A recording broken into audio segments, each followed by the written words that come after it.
उत्तरकाशी के सियाना चट्टी से भी जानकारी लीजिए, जहां पर एक बार फिर से मुसीबत लोगों की बढ़ती हुई नजर आ रही है। लगातार हो रही तेज बारिश यहां पर जलस्तर बढ़ा रही है, लेकिन इस बीच एक राहत की लोगों के घरों में पानी घुस गया है। तेज बारिश से यमुना का जो जलस्तर है वो एक बार फिर से बढ़ गया है। यमुना नदी उफान पर है, जिसकी वजह से पानी नीचे ऊपर यमुनोत्री हाईवे पर बने हुए पुल के ऊपर से बह रहा है। साथ ही आपको बताएं कि नदी का जलस्तर बढ़ने से नदी किनारे बसे हुए जो लोग हैं, जो घर हैं, जो होटल हैं, यहाँ तक कि वहाँ पर भी पानी घुस गया है। लोगों में एक बार फिर से दहशत दिखाई दे रही है। प्रशासन ने लोगों को सुरक्षित स्थानों पर भेजा है।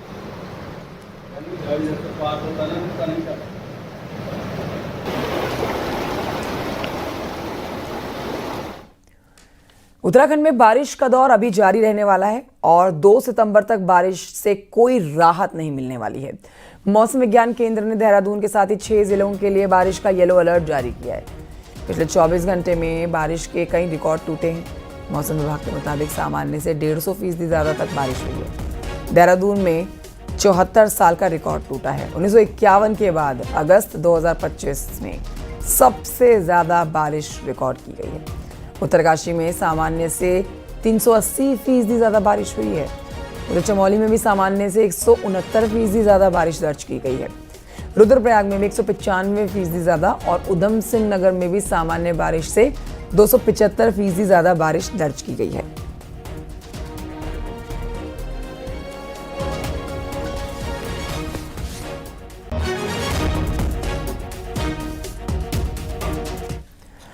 शनिवार को बीजेपी के प्रदेश अध्यक्ष महेंद्र भट्ट ने आपदा प्रभावित इलाकों का जायजा लिया। महेंद्र भट्ट ने पहले रुद्रप्रयाग के बसुकेदार अगस्त मुनि के साथ चमोली जिले के चेपड़ो, देवाल, थराली का हवाई दौरा किया।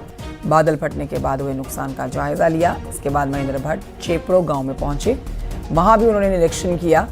और देखिए, महेंद्र भट्ट ने प्रभावितों से मुलाकात भी की है, गाँव के लोगों से उन्होंने बातचीत की है और हर संभव मदद का भी उन्होंने आश्वासन दिया है। काफी क्षति पहुंची हुई है। क्षति का आंकलन एस्टिमेट विभागवार शासन को जाएगा और मैं आपको विश्वास दिलाता हूँ यहाँ चमोली जनता की जनता को, खासतौर पर थराली देवाल के क्षेत्र में जहाँ आपदा आई है, कि हम उन आपदाओं के लिए जो क्षतिपूर्ति की धनराशि है उसको दिलाने का हम लोग प्रयास करेंगे।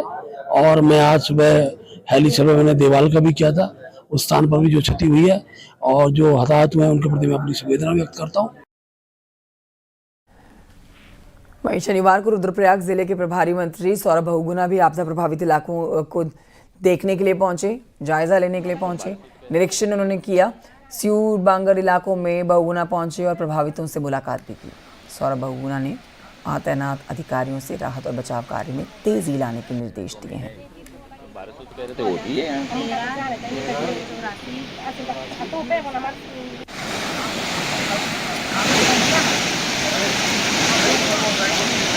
में है 1200 तो पहले तो होती है।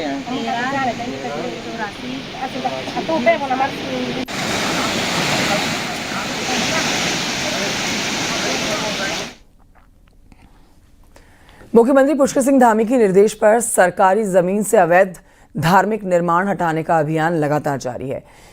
जिला प्रशासन ने देहरादून में 2 अवैध मज़ारें ध्वस्त की हैं। कल एक मज़ार बद्रीपुर नेहरू ग्राम में सिंचाई विभाग की ज़मीन पर और दूसरी दिव्यांग विभाग की ज़मीन पर बनी हुई थी। दोनों को प्रशासन की टीम ने ध्वस्त कर दिया। ऐसे अतिक्रमणों का सर्वे कराने के निर्देश दिए गए हैं और अब तक आपको बताएं कि 547 अवैध मज़ारें हटाई जा चुकी हैं। करीब 9000 एकड़ भूमि मुक्त कराई गई है।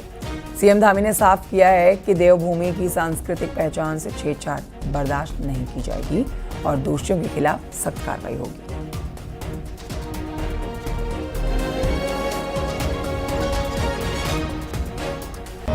उत्तराखंड बीजेपी अपने विधायकों को ट्रेनिंग देने जा रही है। हालांकि ये बात अलग है कि कुछ विधायक इस ट्रेनिंग प्रोग्राम के टाइम पर सवाल उठा रहे हैं। देखिए रिपोर्ट।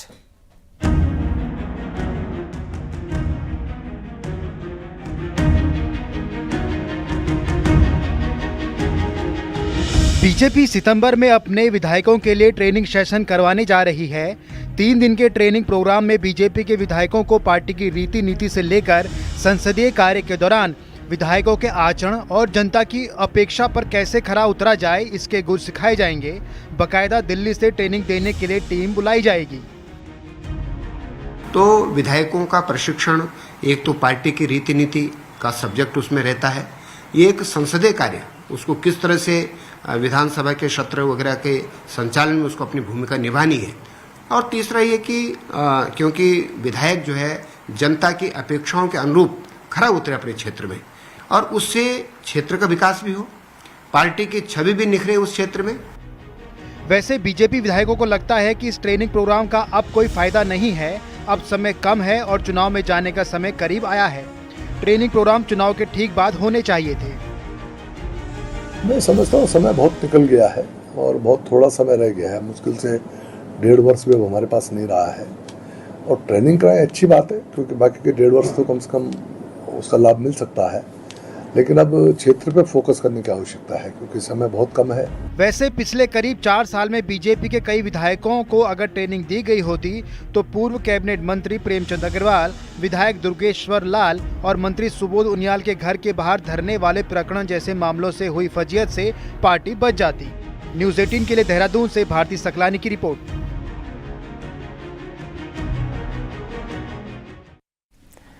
देहरादून में वैज्ञानिकों ने विमानों को रडार की पहुंच से बाहर कर देने वाली तकनीक खोज निकाली है। यहां आपको बताएं कि ग्राफिक एरा डीम्ड यूनिवर्सिटी के वैज्ञानिकों ने एक ऐसा कॉम्बिनेशन बनाया है जिसे किसी विमान या फिर ड्रोन पर लगा दिया जाए तो वो रडार की पहुंच से बाहर हो जाएगा।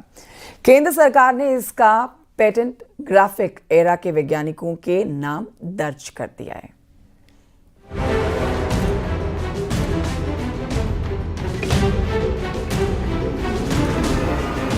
ये खोज ग्राफिक एरा डीम्ड यूनिवर्सिटी के इलेक्ट्रॉनिक्स एंड कम्युनिकेशन इंजीनियरिंग विभाग के वैज्ञानिकों डॉक्टर वारिज पवार और डॉक्टर विकास राठी ने की है। इन वैज्ञानिकों ने इलेक्ट्रोमैग्नेटिक इंटरफेरेंस यानी EMI शील्डिंग फिल्म के रूप में एक पतली परत तैयार की है। ये परत इलेक्ट्रॉनिक उपकरणों को विद्युत चुंबकीय हस्तक्षेप से बचा सकती है। किसी भी चीज पर इसे चढ़ा दिया जाए तो वो 12 से 18 gigahertz frequency range KU band पर आने वाली किरणों को सोख लेती है। रडार भी इसी फ्रीक्वेंसी रेंज पर काम करते हैं।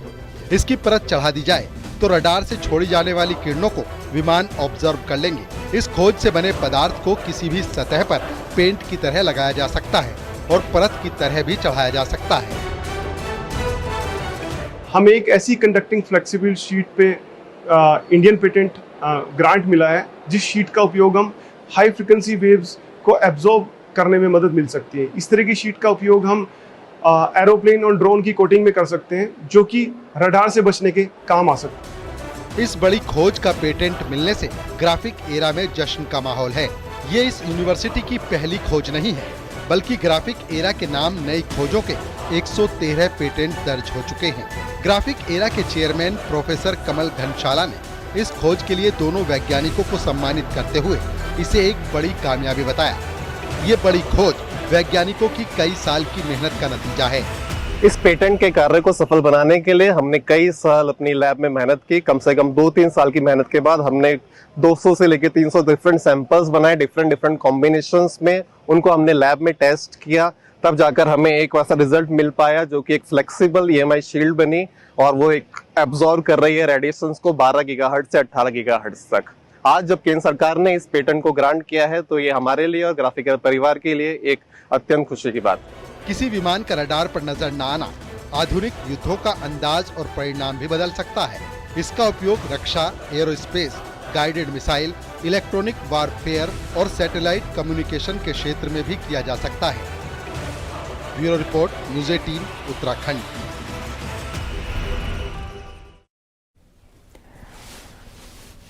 बीजेपी के सीनियर विधायक बिशन सिंह चौफाल ने दायित्वधारी हेमराज बिष्ट को हटाने की मांग की है। चौफाल का कहना है कि दायित्वधारी हेमराज बिष्ट सरकार की योजनाओं को लोगों तक पहुंचाने के बजाय उनके काम में रोड़ा अटका रहे हैं। विधायक ने हेमराज पर मुख्यमंत्री राहत कोष की फाइल उड़ा लेने जाने का आरोप भी लगाया है। चौफाल का कहना है कि उन्होंने जरूरतमंदों की मददों के लिए CM से आग्रह किया था। जिसकी फाइलें भी जमा कराई गई थी, लेकिन बाद में उन्हें पता चला कि करीब 19 फाइलें हेमराज बिष्ट उड़ा ले गए। ऐसे पद में उनको नहीं बैठाना चाहिए महत्वपूर्ण पर। इनका काम होता है दायित्वधारियों का सरकार की, केंद्र सरकार की, प्रदेश सरकार की उपलब्धियों को जन जन तक पहुंचाना और संगठन के कार्यों को आगे बढ़ाने का काम होता है, न कि इस प्रकार के विधायकों के पीछे और विधायक के कामों में बाधा डालना उत्पन्न है। तो ऐसे आदमियों को तत्काल इस पद से हटाना चाहिए। देहरादून से खबर, जहां पर ड्राइविंग लाइसेंस बनवाना अब आसान नहीं रहा है। आलम तो ये है कि अब ड्राइविंग टेस्ट के लिए बने हुए ट्रैक पर 34% लोग पास ही नहीं हो पाए और इसीलिए अब लाइसेंस बनवाने के लिए विकास नगर और ऋषिकेश तक की दौड़ होने लगी है।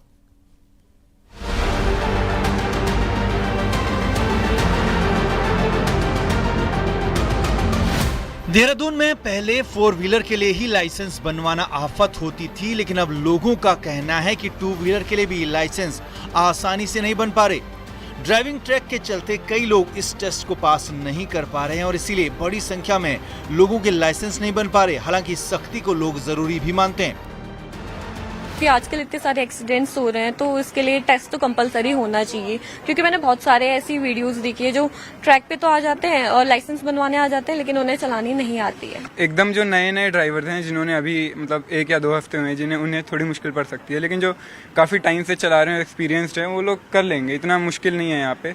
मेरे को भी आने से पहले ऐसा लगा था कि शायद मतलब मुश्किल होगा, बट जब मैंने टेस्ट दिया तो काफ़ी आसान टेस्ट था। पिछले 3 महीने में देहरादून में 535 लोगों ने टेस्ट दिए, लेकिन 352 ही पास हुए, 183 फेल हो गए, यानी 34% लोग पास नहीं हुए। अब परिवहन विभाग खुद मान रहा है कि फेल होने के बाद लोग विकासनगर और ऋषिकेश का रुख कर रहे हैं, लेकिन अब वहां भी सख्ती की तैयारी है। अब जहां थोड़ा सख्ती होती है तो थोड़ा जो एप्लीकेंट होते हैं वो इधर और या आसपास के ऑफिसेज में जाते हैं, लेकिन जैसे अगर ऋषिकेश की हम बात करेंगे तो ऋषिकेश में हमारा ऑटोमेटेड ड्राइविंग टेस्टिंग ट्रैक बन गया है। वहाँ ऑटोमेशन में थोड़ा सा अभी कोई ग्लिच आ रहा है, वो ठीक हो जाएगा हफ्ते 10 दिन में। तो वहाँ पर भी हमारा पूरा कोई डिस्क्रिशन नहीं रहेगा। लगातार बढ़ते सड़क हादसों को देखते हुए ड्राइविंग लाइसेंस बनवाने के लिए नियम सख्त किए गए हैं, लेकिन बड़े शहरों के बाद अब छोटे शहर और पहाड़ी जिलों में भी ये सख्ती जरूरी नजर आ रही है। न्यूज़ 18 के लिए देहरादून से भारती सकलानी की रिपोर्ट।